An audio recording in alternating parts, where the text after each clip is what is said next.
सकुरुवाती एक छोटे से गांव में मोहन और उसकी पत्नी सुमित्रा रह रहे थे। गांव के लोग उन्हें एक खुशहाल जोड़ा मानते थे, लेकिन सुमित्रा के सासू माँ, जिनका नाम कमला था, थोड़ी केट्टी और सख्त स्वभाव की थीं। यह कहानी उसी बहू की है जिसने समझदारी से सबको जीत लिया। पहला दृश्य। एक दिन सासू माँ ने सुमित्रा को अपने पास बुलाया। तू सोचती क्या है, घर की सही देखभाल नहीं कर रही? कमला जी ने कड़क आवाज में कहा। सुमित्रा ने झुककर कहा, माँ, मैं पूरा प्रयास कर रही हूँ। आप मुझसे बताइए कि क्या करना है। मैं आपकी सहायता करना चाहती हूँ। दूसरा दृश्य। सासू माँ को यकीन नहीं हुआ कि सुमित्रा सचमुच उसकी बात सुन रही है, इसलिए उसने एक कठिन काम दिया। अगर यह घर साफ नहीं हुआ तो मैं तुझे नहीं छोड़ूंगी, उसने कहा। सुमित्रा ने बिना किसी शिकायत के काम शुरू किया। दिन रात मेहनत की और घर को चमकाने में लग गई, लेकिन उसने यह भी ध्यान रखा कि मोहन का काम उससे ज्यादा महत्वपूर्ण है। तीसरा दृश्य।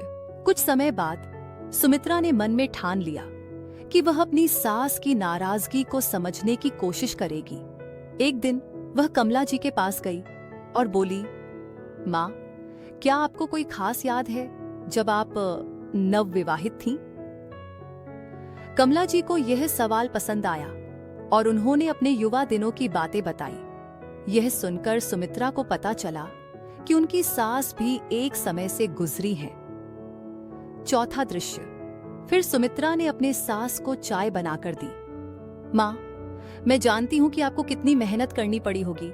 मैं आपकी आदतों से बहुत कुछ सीखना चाहती हूं, सुमित्रा ने कहा।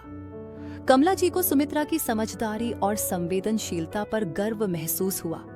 उनकी आंखों में आंसू आ गए और उन्होंने सुमित्रा को गले लगा लिया।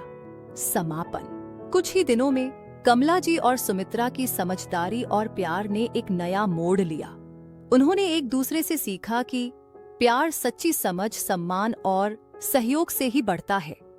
गांव वाले अब उन्हें सास बहू की जोड़ी कहते थे।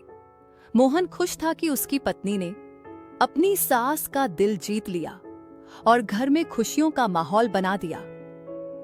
आउटरो।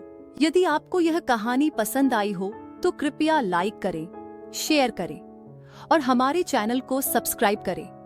हम आपके लिए और भी दिलचस्प कहानियां लाते रहेंगे। धन्यवाद।